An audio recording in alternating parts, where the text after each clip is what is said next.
Welcome to Small Business Big Visibility. I'm super excited to introduce Jeff Pruett. He has an amazing family story with military background, multiple businesses, entrepreneur, serial entrepreneur, family guy.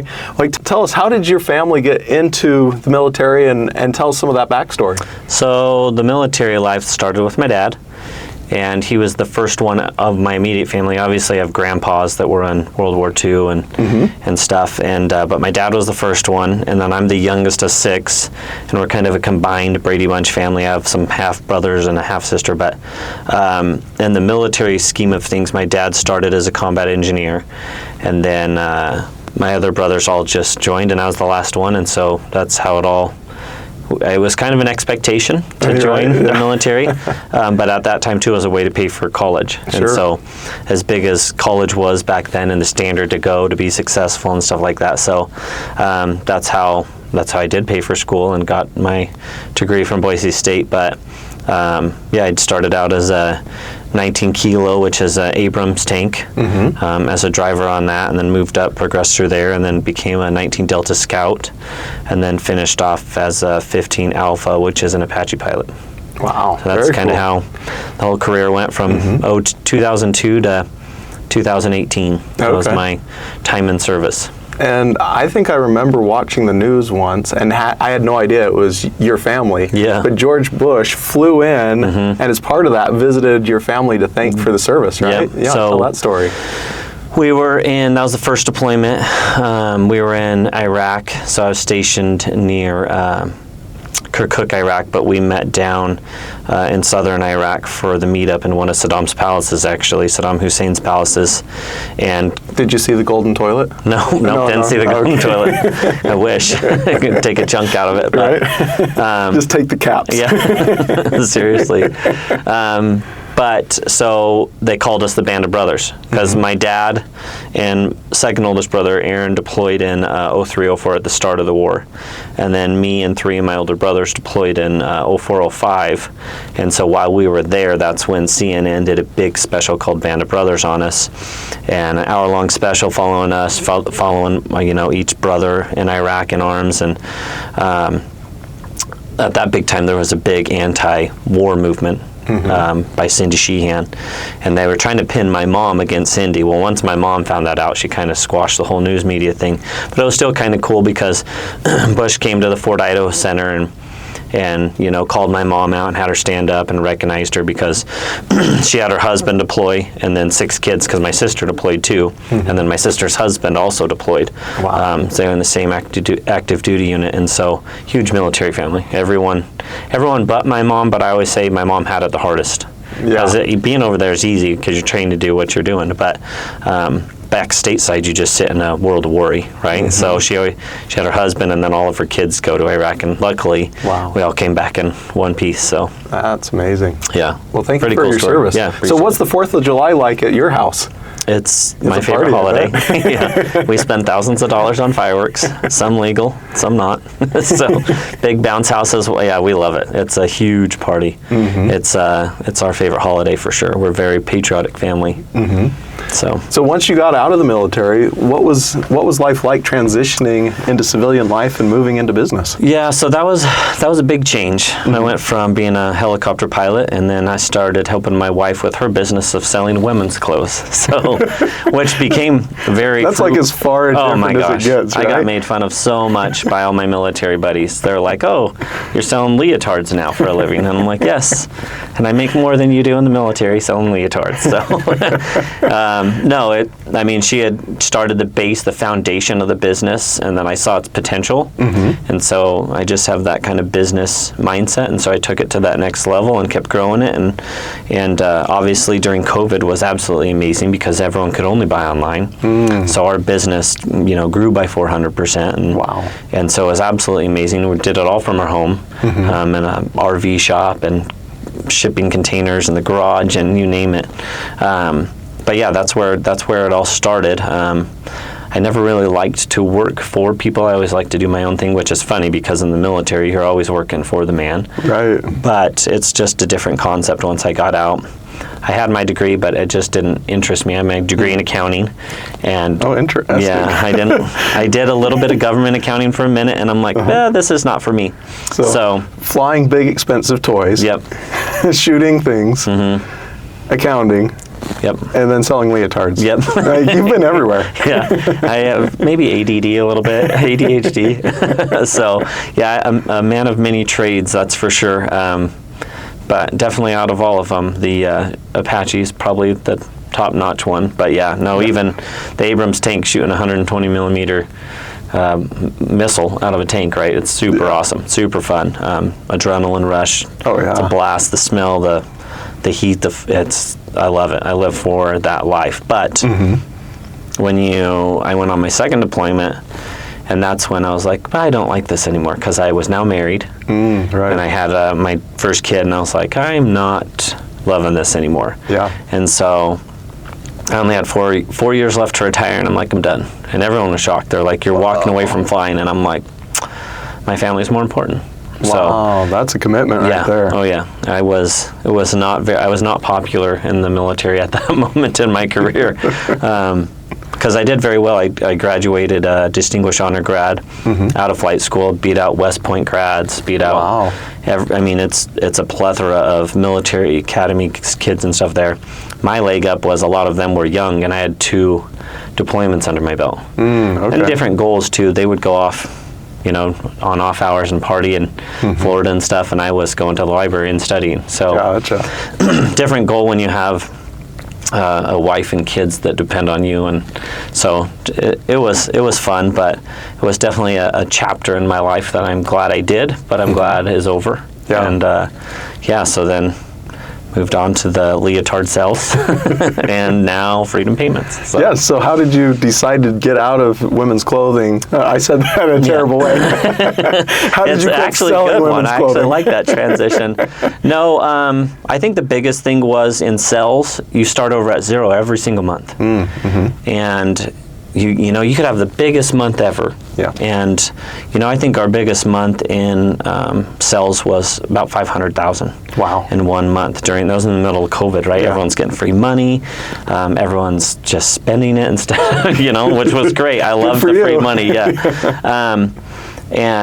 But then you start over at zero on the first every single month, and you just don't know if those sales are always going to continue. And so I got tired of that game, going from zero to hero every single month, and it was exhausting. It was stressful. It was like, am I going to hit the numbers this month? Yeah. And then we wouldn't, because they changed something in the algorithm. We did a lot of our sales through. My wife was one of the first ones to sell on social media. A lot of people don't know that about her. She was one of the first 10 that ever went live on a social media platform to sell something. Whoa. And so we would hold up the women's clothes, and it would have a number on the hanger, and someone would say, sold 10. And then put their email. Wow. So then I would be on another computer on a spreadsheet, sold 10, put their email, and then I would send them an invoice at the end of the live sale, and then wait for payment. Once payment came, I'd ship it out. So, and then people like you, smart people, came up with programs, software, AI type stuff, and it wasn't full on AI, but things that automated that system, so where if they commented, it picked it up automatically, put it in a cart, and billed them automatically. Sure. So it got better. But then Facebook adopted us. They loved us at first, and so did TikTok. Like, we met with some of the owners of TikTok. No kidding. Because lives in China are huge. They'll have on their lives 300 to 500,000 people on a live. It's insane. It's a different world. And so they were showing us, and we were like, oh, that's not how it works in America. And they're like, we want you to duplicate it. So they gave us the whole back end into TikTok. Like, we got to bypass all the hurdles. And it was an eye-opener, and the one that we walked away from, actually, because they're all business. There's no relationship. If you weren't hitting numbers, they were almost not nice in a way. Wow. Because we weren't hitting numbers. So, and I'm like, it's different here. And they learned hard. So they would try one of our other friends and try another one and another one. But then Facebook, they stopped liking the live selling. Now it's still existing, right? It's still there. but they started to shift that algorithm, so our sales dropped with it. And I'm like, I'm done with this. So I started looking for, how do I make a passive residual income? How do I not start over at zero every single month, right? And for a lot of people, that could be a membership subscription, that could be an annual subscription or something, right? That you've got some residual or passive income, just like with your company, right? Same thing. We have a monthly membership with you, and so now that pays for stuff, right? It's not just free money, Right. But so I started looking for one, and on TikTok I found credit card processing. Oh, okay. And so I'm like, all right, I could do this, you know. And Ryan, my business partner and best friend, he had been in the copier sales for 10 years. He had worked for 2 local companies here in town, both big in Idaho, and was the vice president of sales. And I called him up and I'm like, hey, we could do this, but I'm not going to do it without you. And he's like, I'm not doing that, and said no. And I don't remember the whole transition, actually, of how it transitioned from him finally saying yes, but he could sense that his company was about to sell, and they did. So they sold out to Dex, which is owned by Staples, bigger company, and here we are. We started part-time in October of 22, and then April 1st of 23, we went full-time. So we're just 2 years full-time, 2.5 years total, but yeah, it's going good, man. We have Matt, it's our operations manager, full-time, and then we have 4 sales reps out in the field that are out working. Yeah, so it's gone very well. It's an extremely hard industry to build trust in, and most people don't like us when we walk in the door initially. They're like, "What are you here for? Credit card sales? Get out!" And I'm like, "Oh, we at least hear our story," kind of deal. No, but it's been cool. It's been cool to build a passive residual income. But what's been more amazing with the whole business is the ability to help not only businesses save money on their processing, because credit card processing is a necessary evil that we have to have, right? Yep. No one likes that whole... No one's excited about it. No one likes that industry. But every business, you have to have it. If you want to be successful, you can't be a cash-only business. Yeah. You will lose business from it. So it's been nice on that side of things to help people save money, but the better part of it is we also get to help businesses grow. So we get to go in, and I have some prior experience, with my other business, and then I just have a knack for it too, to help them. I'm like, what if you adjusted this? And I have a lot of social media experience too. That was one other thing I did with my wife. I did it on the side of selling women's clothes when I got out of them, but was I helped run people's social media ad campaigns. Oh, okay. So I was probably running anywhere from 50 to 100 grand a month in ad spend for other companies. Gotcha. And then for my own personal, at the time, we were spending about 50K a month in ad spend, just trying to get it out there, push. That was during COVID, right? So I'm like, hey, Russell Brunson from ClickFunnels says if you can put 1 in and get 2 out, put $1 million in and get $2 million out, right? So I'm like, that makes sense. And the numbers don't lie. The numbers make sense. So that's kind of what we were pushing for. But the biggest, and that's one of the biggest things that we offer. Our motto at Freedom Payments is more than just processing. And so one of the things we do is we do give back to a local nonprofit, Backcountry Veterans at our Caldwell. It's run by Kevin McFarland. And they take veterans outdoors, hunting, fishing, hiking, whatever you want to do outdoors. And their goal is to reduce veteran suicide.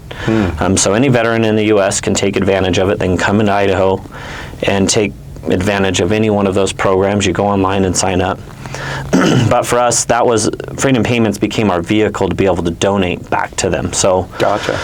Last year, they took out 458 veterans total, which is a ton. I mean, you're talking more than one a day. Yeah, that's huge. And Freedom Payments with our clients. Now, we couldn't do it without our clients. We donated as a team together $19,000 to their nonprofit, which that's a little bit, right, in the overall grand scheme of things. But it was awesome, right? We're a brand new company. We're 2 years old. 2 years in, donating that. I mean, it's a lot. 19 grand's a lot for a 2-year-old company. This year, we're on track to donate 30 grand. Very cool. So yeah, it's been super awesome. But I like that the businesses get to be a part of that, though, too. They get to be a part of giving back, and it's not to a bigger, national or worldwide nonprofit. I like that it's here in Idaho, that it stays local to our state, right? And so I really do love that, and you can see where the money's going, and we donate online. That way, I think some people say they donate, and I'm like, prove it. Show me that you're donating. Where are your numbers at? Yep. Well, you can call up Kevin or Dan at Backcountry Veterans, and they'll tell you. And then every month or every other month, if we miss a month, we'll do 2 checks that month to make up for it. But we do donate on Facebook Live, or post a picture on Facebook showing our donation. And you can zoom in, and we put our money put our mouth where the money is, put our money where the mouth is, however you want to say it. But it's super important to us. And the reason we say, too, that we're more than just processing is if you're a business and you partner with us, and I sign you up, credit card processing, set up, trained, good to go, cool, whatever. But if I help you grow and grow your business, we also grow with you. That's the beautiful thing about what we're doing. So if I can get you from $50K a month in sales to $100K or service or whatever you do, I just got myself a raise too, or the company a raise. Sure. So that's the cool thing about it, is it's a win-win for both companies. If I can share some of my business acumen with you, and you even share with me too, right? Like, that's where I'm like, what can you share with me? I think Rich Martinez, great guy, great business, smart man. Yeah. I love his advice, and we've also shared advice together too, and that's where that relationship comes in. That's so important in our industry. Gotcha. Yeah. It's almost like you're creating a community instead of just a payment processor. We call it our freedom family. Yeah. So. Yeah, that totally. That alone is a huge differentiator. Yeah. But as I understand your company, you've also differentiated yourself in several ways from the industry to try and get the stink and ick off from your business, right? Yep. And when we started, we almost quit. I was like, this was a mistake, because the industry was so unethical and dirty. I'm like, we do not fit in. So which was worse, like deployment or starting a credit card company? Right. Probably the credit card company. Yeah. The only bad thing about the deployment was leaving my family. I loved being a soldier. But this industry is the turnover rate of an agent's 3 to 6 months. Wow. So they'll come in, they'll sign up a bunch of businesses, and then you try and contact them. Well, they've quit, because it's a brutal industry. Not a lot of people make it. That's different being an owner in it, right? You're vested. If you're going to commit to it, you're vested. Even then, though, I've talked to, I know you know some of them personally, but I've talked to 3 people that didn't make it more than 6 months of trying to start their own company, because you have to go out and knock doors. You're going out door to door to door and talking to business owners saying, hey, this is what we offer, this is what we do, this is why we're different, right? And so some of those things, we don't do contracts. We don't do leases. If you're a smaller business that requires basic terminals, the equipment's free. If we're talking full restaurant point of sale and bars and stuff like that, those point of sales get super expensive. So, but we'll still work with them. We still want to buy in with that client. So our ROI is going to take a while. Where most guys get an ROI right away, we invest in the relationship. And we call it our Idaho handshake guarantee, because I could invest all this money in you and you leave me tomorrow. Cool. Nice to meet you. We love you. Hope the best for you. We just want our equipment back. Like at the end of the day. So that's where we have been different, and we're just treating it like, different. I mean, it really does come down to it being that simple. We looked at what everyone hated about the industry, and as we've talked to more business owners and heard their horror stories, we're like, oh, that's another value add. So one in this industry is PCI compliance. A lot of business owners hate the PCI compliance questionnaire. Guess what we do for our business owners now? We do their PCI compliance for them and help them out. Now, they're still in charge of signing it and stuff like that, but you're guiding them. Yes, 100%. Right. So we send them full instructions, and so we've simplified the process, because it can be like Chinese if you don't understand the back end of how payments work and how does this question apply to me. I'm like, well, that one doesn't. You don't sell e-com. You're, a mechanic shop, right? So it does not apply to you whatsoever. Okay, it NA, okay? So, but for most people, they don't have the time. Another thing is getting rid of the old merchant services. No one likes to break up with someone. Right. So I'm like, we'll take care of that. So that's just those value adds as we grew. We added more and more onto our plate and took it off the business owner's plate and said, hey, we'll take care of all this.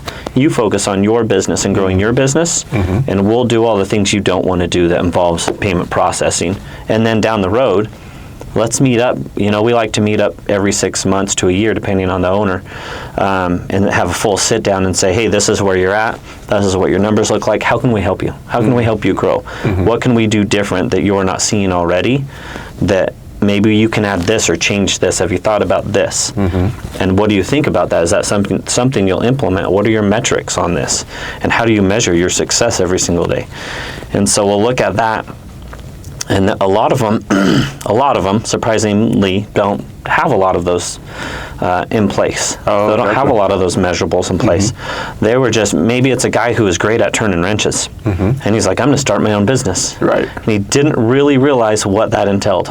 So there's a lot more to it than just turning a wrench. He could be the best mechanic in the state or in the country, but at the end of the day, that doesn't mean you're a good business owner, right? So there's some cool things that we've been able to help these guys out, and you get that outside perspective looking in. I mean, you talk about some of the most, wealthiest people on the face of the planet, billionaires, millionaires, whoever, and world-renowned names. They all have business coaches, or they all have life coaches, just to get that outside perspective, and so they could continue to keep growing. That's what we kind of are trying to offer too. Now, we're not business coaches or consultants by any means, for the record.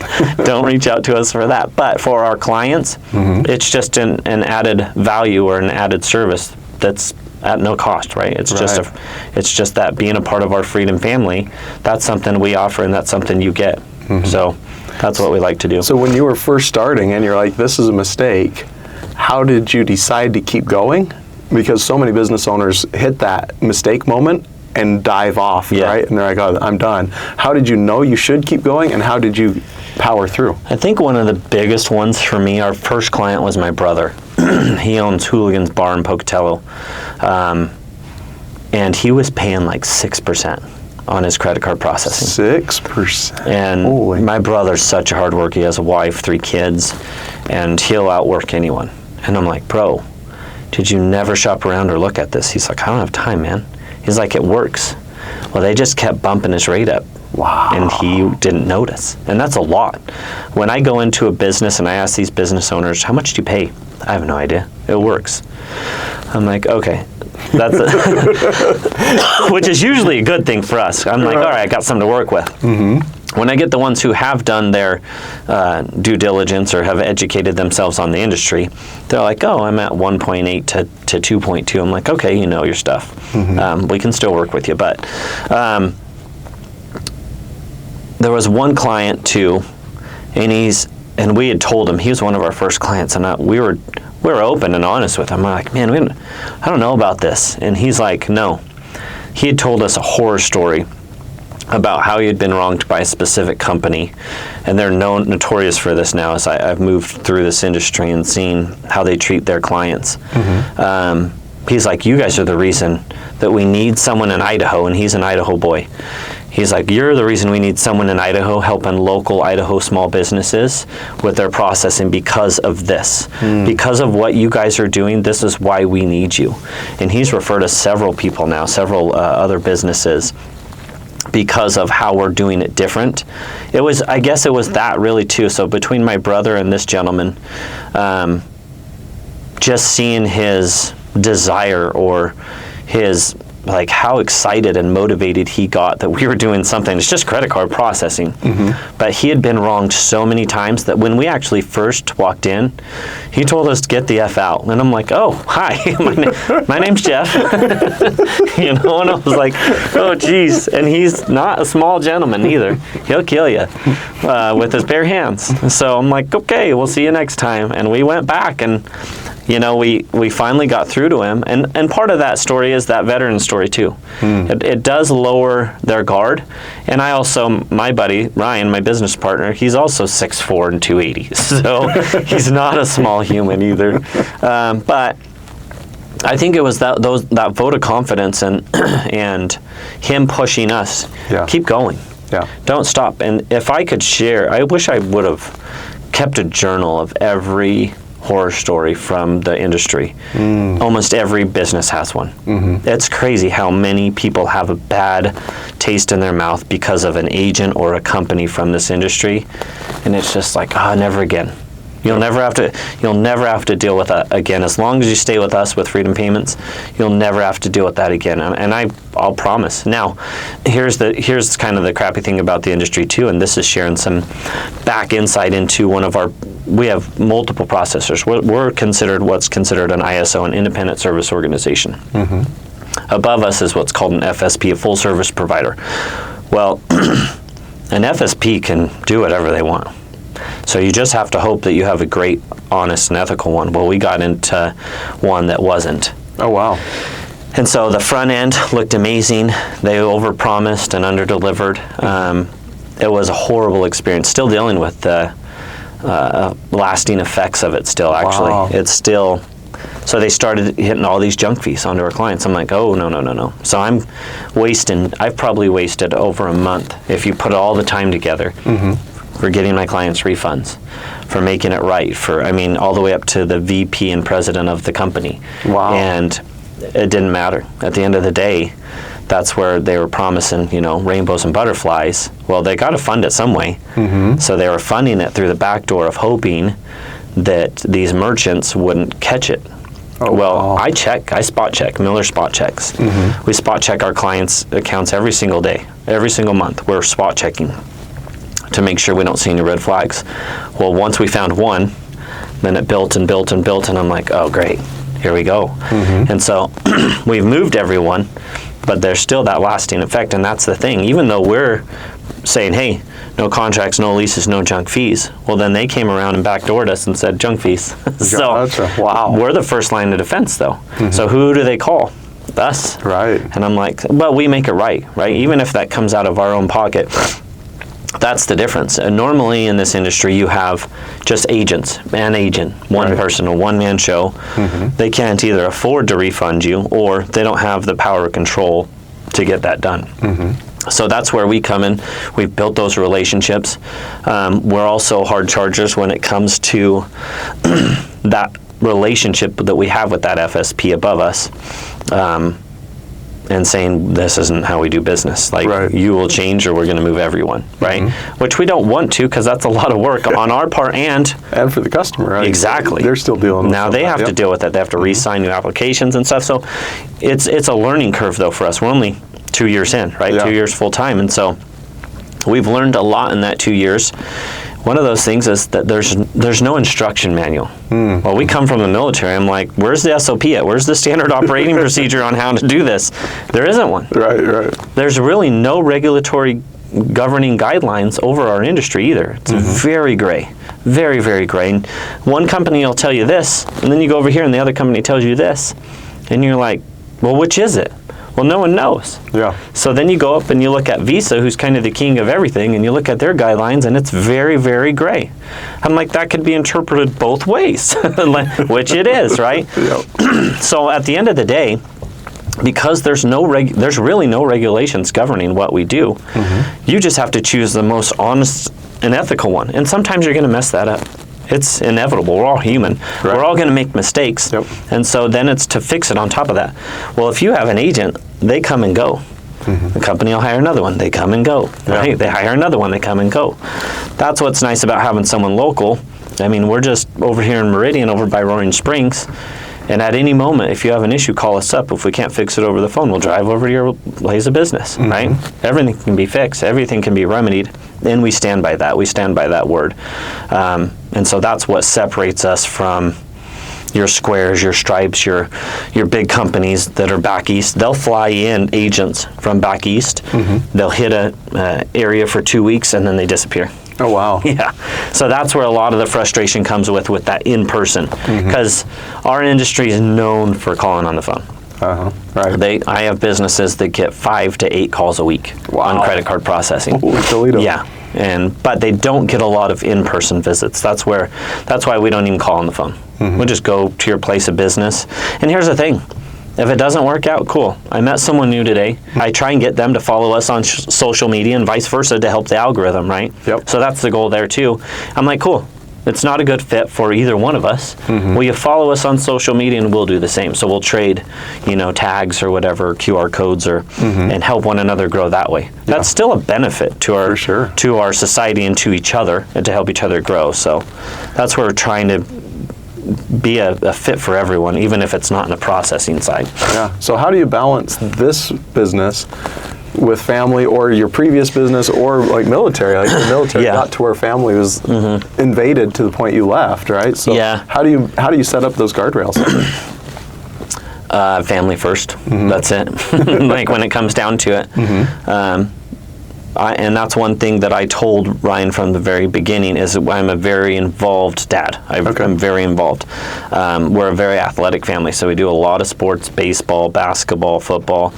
My daughter's just starting golf. And so I said, if one of those events is coming, I'm going. And it doesn't matter what's in front of me, I'm going to go.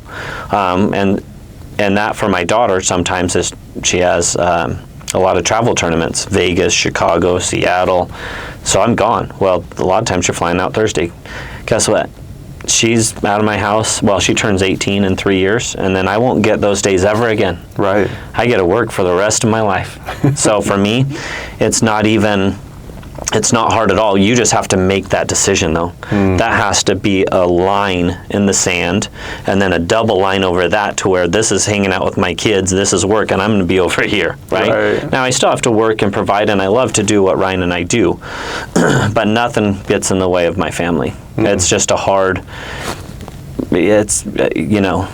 if let's say I worked every Saturday and Sunday, and didn't go to the games at night, and I was, we already get to work early, so a lot of times my kids aren't up. But by the time I get home, it's time. I coach my kindergartners football team. Oh, nice. I coach basketball. I've coached every one of my kids in some sport at one point or another, and then I pass them off. But it's easy once you make up your mind that your family's first, right? So we put God first, wife, and then my kids, and then work. Gotcha. And actually, I'd probably put, not probably, family and friends in there too. And work will always be there. Right. Money will always be there. Let's say you lose some, guess what? You just make some more. At the end of the day, there's a way to make more. Just work harder. So yeah, that's where we just draw the line in the sand. If he has, kids singing in choir or PTA event or whatever, parent-teacher conference, go. One of us, that's a nice thing about having a partner too. Hey, I'm doing this, you got the business, right? So there's pros and cons to having a business partner, but that's one of them for sure. Is you got to draw that line. You understand, you have 6 kids. So, definitely. It's definitely worth it though. And they see that too. They see, I think that's even the bigger part of it, is they know that we had this business. Well, 2 of them were with me in the military. Then we had, Fashion Freedom. Then we started Freedom Payments. And oh, by the way, we have all these events and sports. And one of the other things that I'm trying to get better at, it's hard, is one-on-one dates. So this week, I'm actually did it really good this week. I took my daughter out, took my second oldest son out, took my third kid out, and then tonight I'm taking my wife on a date, and then tomorrow's my youngest. Wow. So, and those don't have to be spending money, right? Just to hang out with them. If I go to the ballpark and throw baseballs and let my, third youngest hit, he'll be ecstatic, right? If I go look at football cards with my second oldest son and hang out with him doing that, that doesn't cost money, right? You don't have to go. A lot of people think you have to spend money. You don't. They just want the one-on-one time, especially the wives. So, but that's how. And I'm not perfect at it by any means. In fact, I've gotten away from those one-on-one dates and saw a reel or a short, and I'm like, oh, I got to get back on that, right? And so that's what got me back on track to doing that again. So there you go. All the kids watching. He just committed. It is tough. It is, especially once that sports season started and they're all 4 in sports. Oh yeah. Every single night, and there's 2 of us and there's 4 of them. Right. Some things don't work out. So that's where I'm dropping off one, she's dropping off one, then I'm picking this one up and she's dropping off this and picking, and it's just like, holy cow, it takes an army. To get our 4 around. So luckily we have a great support system with good friends and family members that help out. Yeah. So what's next on the horizon for you? We got some things in the works. Not going to say a ton on here yet, okay. but they're still in the works, but we are launching something big, national. It'll be awesome. It's for our industry still. It'll help out a lot of people out there, not just within small business owners, but agents out there and stuff like that. Our goal or our vision is to change the industry. We've done this much just in Idaho, right? Sure. Just in the Treasure Valley. We have, over 300 clients now here in the Treasure Valley, and it's been awesome to form those relationships and bonds, but we can only get so big by ourselves, right? We can only help or feed so many people. So our goal is to expand that out and help others to help others down the road and grow in a way that will benefit everyone and hopefully change how business owners or people look at this industry. That's the goal. And I think if people would focus on giving back, it makes it so much easier, right? It's hard to give away that $19,000, right? Or the $30,000. That's another employee for us, right? But we've talked about giver's gain before, and the more you give, the more you get. Everyone's heard about that one, but I truly do believe that. I truly believe that if you give and you serve others, everything else will work out. It truly will work out, and I think if you put your faith and trust in that, you'll be good. Wow. Yeah, just hard work and continue to be kind and serve, and everything else will be awesome and take care of itself. So that's the biggest business advice there. That's the nugget, huh? I would say so. You can work your butt off and not get anywhere, right? Sure. Yeah. You can work all days of the week, all nights, lose your marriage, lose your relationship with your kids. It's where are your priorities and how do they align? And then how do you serve others? If you serve, I can't think of any other attribute in business or life that will get you farther ahead besides serving and service. Putting others before you. I always like what's the golden rule? Right. That's treat others how they want to be treated, right? I like the platinum rule. Okay. Treat others how they should be treated. Okay. Because a lot of times the golden rule focuses on, or treat others how you want to be treated, right? Right. Well, you're not me and I'm not you, so why would I treat you how I want to be treated? Or it could be completely different humans, right? So if I go by the platinum rule and I treat others how they want to be treated, now I'm focusing on them. What's their personality traits? What's their love language? Right. Now if I know those things, now I know how to serve you. If your love language is words of affirmation, cool. Now I know how to talk your language. Right? That might not be mine, and it's not. I'm an acts of service guy, but that's the big thing. If we would get out of our own shell and look into someone else's, how can I best serve that individual? How can I best serve their business? How can I best serve their family? That'll change your whole perspective on business. Wow. So that's my awesome. 2 cents. Nice. Sticking to it. Well, thank you. Appreciate you sharing absolutely. all that. Thanks for having us. Yeah, thanks for coming on today. So if people wanted to connect with you or find out more about Freedom Payments, where would they go? What would they do? Yeah, jump on our website, myfreedompayments.com. You can learn about us there. If it's something like if you have a business and you're wanting to look into processing, that's the easiest way. You can also call us. It's 208-804-1199. You can reach us over there. Or if you just want to come learn more about us, stop by the office. We're on Meridian and Overland, right behind Warring Springs, right by the Shell gas station. And we'd love to have you. We'd love to get to know more about you. And if there's the opportunity to follow each other on social media and help each other grow that way, great. Or if you want any advice on anything, I'm an open ear, or if you just want someone to listen, I'm an open ear. There we go. So what's your social handle? Just My Freedom Payments. My Freedom Payments. There we go, everybody. Yep. So go follow them, find out what they're all about, and see how they're changing the world. Appreciate it. Thank you. Yeah, thanks for having us. Yeah, have a good one. I appreciate it, brother.